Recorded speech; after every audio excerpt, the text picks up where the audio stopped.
Dan untuk membahas terkait dengan sidang eksepsi hari ini saya sudah terhubung bersama dengan pengamat hukum pidana ada Kang Asep Iwan Iryawan. Selamat siang Kang Asep. Selamat siang juga, sehat selalu, semangat selalu. Baik, salam sehat. Kang Asep, dari sidang Kuat Ma'ruf hari ini terkait dengan pembacaan eksepsi dari kuasa hukum meminta kepada majelis hakim untuk menerima eksepsi terdakwa secara seluruhnya karena dinilai tidak ada dalam surat dakwaan ini tidak menjelaskan secara runut dan juga dinilai tidak jelas. Seperti apa nantinya keputusan ini? Mari kita pahami apa yang disebut eksepsi atau bahasa Indonesianya keberatan. Keberatan itu 3 hal, diatur 156 KUHP ya. Pertama, kompetensi. Jadi kalau mengajukan eksepsi terhadap surat dakwaan itu punya kompetensi. Ini kewenangan pengadilan selatan, bukan itu. Harus dibahas. Kedua, dakwaan tidak dapat diterima. Misalkan sudah daluarsa, ini masih kecil dan sebagainya. Ketiga, nah ini ya, dakwaan batal demi hukum. Yang disebut dakwaan batal demi hukum itu tidak memenuhi persyaratan syarat formal material tadi, yaitu tidak cermat, tidak jelas, tidak lengkap. Tidak cermat, tidak jelas, tidak lengkap itu bukan di substansi, bukan di materi, tapi bagaimana jaksa menguraikan. Nah, jadi hanya di formalitas itu dulu. Kalau soal peran dan sebagainya itu nanti di pembuktian. Jadi harus dibedakan apa yang materi eksepsi dan apa materi substansi. Kalau substansi itu udah pembuktiannya nanti. Jadi kalau sekarang diutarakan isinya adalah substansi, peran itu materi nanti di pembelaan ketika pembuktian. Kalau sekarang mah cukup 3 hal itu eksepsi. Jadi sekali lagi kalau saya lihat semua eksepsi ya yang diajukan dari mulai pertama sampai sekarang yang mengajukan eksepsi dan ada yang tidak mengajukan eksepsi, ini menarik ya. Menariknya apa? Kan lucu. Kalau yang lain sebagian misalkan tuh udah cermat, artinya jadi formalitas ya, bukan. Artinya kalau saya yakin pasti ditolak eksepsinya, tidak itu dapat terima. Karena apa? Bayangin kalau ini diterima atau dikabulkan, sedangkan yang lain udah jalan pemeriksaan saksi, padahal ceritanya semua sama kan, hanya beda peran aja kan lucu. Dakwaan yang semua membedakan peran, karena penyertaan kan tentu ada yang pelaku, ada yang menyuruh, ada yang ikut serta atau membantu. Kan lucu kalau sebagian di terdakwa lain jalan, dakwaannya karena tidak mengajukan eksepsi, kalau sendiri diterima. Jadi logikanya eksepsinya yakin tidak akan diterima kalau tidak memenuhi materi eksepsi, ya sekali lagi hanya menguraikan materi substansi yang telah dibuktikan. Jadi itu bukan materi eksepsi, pasti ditolak, tidak dapat terima. Artinya kalau kita lihat tadi ini bukan materi eksepsi, justru harusnya disampaikan pada saat materi pembelaan, begitu Kang Asep? Tepat sekali. Jadi sekali itu harusnya menguraikan bagaimana perbuatan itu dilakukan, tadi tidak memenuhi persyaratan, tidak detail. Kalau menurut saya itu sudah detail dari mulai Magelang, Saguling maupun di TKP ya di Duren itu. Nah, soal benar atau salah nanti di pembuktian di materi. Kalau sekarang mah masih di formalitas, jadi jangan masuk itu. Tapi ya kita hormatilah. Baik. Artinya untuk saat ini ranahnya masih ranah formalitas, belum masuk ke ranah material begitu dan juga nota pembelaan. Lantas selanjutnya Kang Asep, apa yang kemudian nantinya perlu disiapkan, barang bukti apa saja yang perlu disiapkan dari terdakwa Kuat Ma'ruf ini untuk kemudian menguatkan dari keberatan yang tadi disampaikan oleh kuasa hukum ya? Ya, kita menunggu pembuktian dulu karena beban pembuktiannya pada JPU ya. Nanti JPU mengajukan bukti, silahkan terdakwa mengajukan bukti-bukti yang menguntungkan. Sekali lagi bukan yang meringankan. KUHP menggunakan istilah yang menguntungkan. Jadi kan Kuat didakwa ya dia ikut serta dalam proses pembunuhan ini. Nah, tinggal dia mendalilkan sebaliknya gitu kan, bahwa dia tidak ikut serta di situ atau tidak membantu di situ ya, dengan bukti-bukti misalkan dengan saksi, dengan ahli, dengan surat. Ya itu silakan ajukan, tapi nanti acaranya setelah jaksa mengajukan alat bukti. Baik, tapi Kang Asep tadi juga yang menarik dikatakan oleh kuasa hukumnya, dari rentetan dakwaan yang dibacakan tidak menjelaskan peran Kuat Ma'ruf terkait adanya tindak pidana. Bahkan Kuat Ma'ruf tidak mengetahui adanya niat untuk menghabisi nyawa Yosua. Ini akan seperti apa? Pertama ya, kalimat terakhir tidak mengetahui, yaitu materi tadi. Mengetahui atau tidak dibuktikan di pembuktian nanti dengan alat bukti. Kedua, rangkaiannya saya pikir udah jelas ya, udah cermat, udah lengkap. Artinya paling gampang ini ya, rangkaiannya jelas.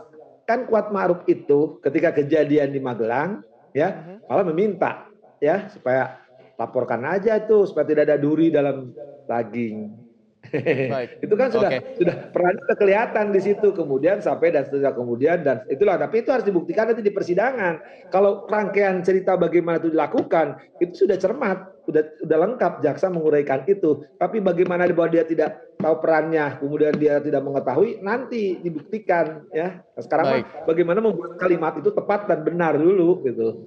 Iya, nanti akan dibuktikan di sidang pembuktian berikutnya. Oke, Kang Asep, tadi juga kita sudah sama-sama mendengarkan sidang tanggapan eksepsi yang dilakukan oleh Ibu Putri Chandrawati, kemudian dari Jaksa Penuntut Umum menolak seluruh dalil eksepsi dan memohon kepada majelis hakim untuk menerima surat dakwaan.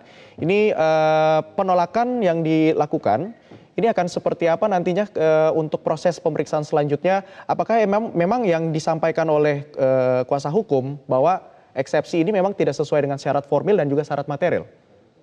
Ya, jadi sekali hampir saya tanggapi deh, hampir semua tuh eksepsi itu isinya substansi. Jadi dalam sepalah yang pertama mengajukan eksepsi itu di kasusnya FS itu lebih parah lagi kan, menyebut jurisprudensi tahun 73, padahal KUHP itu berlaku 81. Jadi kalau ngutip jurisprudensi setelah 81 ya, karena hukum acaranya yang berlaku KUHP bukan HIR RBG lagi. Itu pertama. Kedua, kebanyakan mereka menguraikan substansi bukan formalitas, sekali lagi ya, formalitas eksepsi.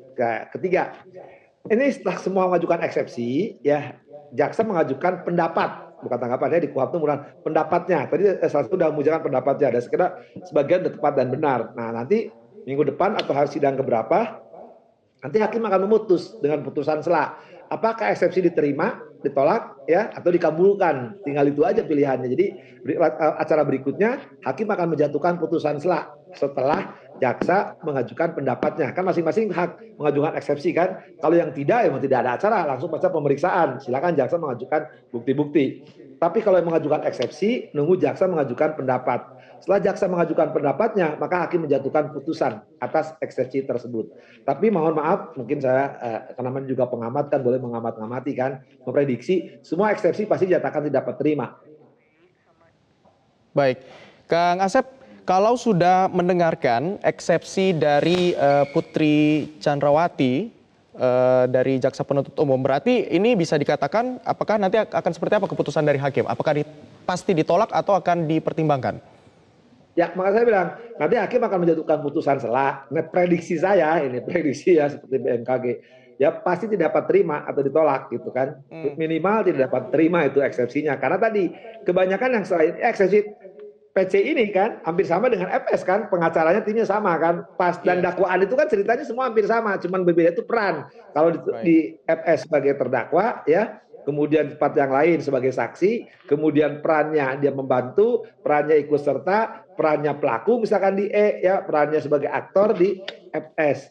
Artinya apa? Semua cerita ini kan hampir mirip. Ya, yang perbedaan itu kan ada tambahan-tambahan dakwaan Undang-Undang ITE. Ya, bayangkan di Undang-Undang ITE yang kelompoknya HM itu kan, itu mereka umumnya tidak mengajukan eksepsi. Artinya apa? Mereka sudah menerima itu, betulkan dakwaan. Kalau nanti eksepsinya FS atau PC, FS terutama ya, diterima kan bertentangan sama juga yang PC gitu kan. Artinya apa?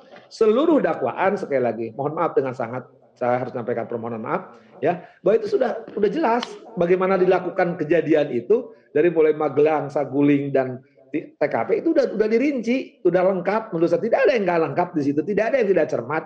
Nah, cuman kalau penasihat hukum itu berbeda, apalagi nanti ini pasti PC sudah saya duga juga ini hampir sama dengan FS ya, karena pengacara sama, pasti mencocokkan. Jadi dakwaan ini ya mengambil alih dari satu keterangan saksi ya, dan tidak cocok dengan BAP. Padahal jaksa terserah, ini kewenangan jaksa membuat dakwaan berdasarkan bukti-bukti dari BAP. Satu, keterangan saksi betul.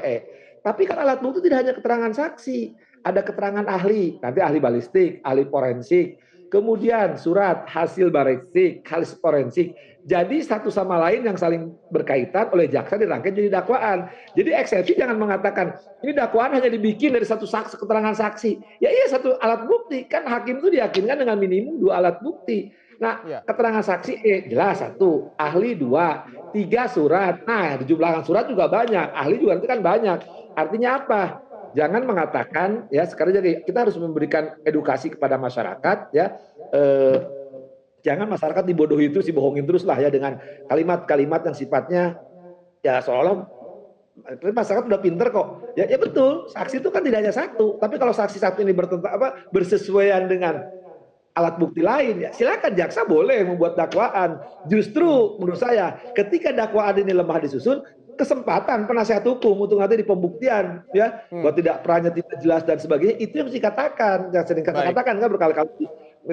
Kalau dia menganjurkan, dia kemudian pelaku aktor intelektual ikut serta membantu tidak jelas, dibuktikan nanti di pembuktian di materi itu kayak diuntungkan penasihat hukum gitu. Tapi menguraikan bagaimana itu dilakukan sudah ada dakwaan Baik. itu. Cuman nanti harus dibuktikan peran itu. Tapi itu Ya. materi substansi. Saya yakin Putri akan sama dengan FS kok ininya. Baik ya, kita akan nantikan bersama seperti apa di sidang pembuktian nanti. Terima kasih Kang Asep Iwan Irawan, pengamat hukum pidana sudah bergabung bersama kami di Breaking News Metro TV. Dan pemirsa demikian untuk saat ini Breaking News Metro TV bersama saya Abdi Azwar Said dan kami akan kembali di sidang berikutnya sekitar pukul 15 waktu Indonesia Barat. Jangan kemana-mana, tetaplah bersama kami.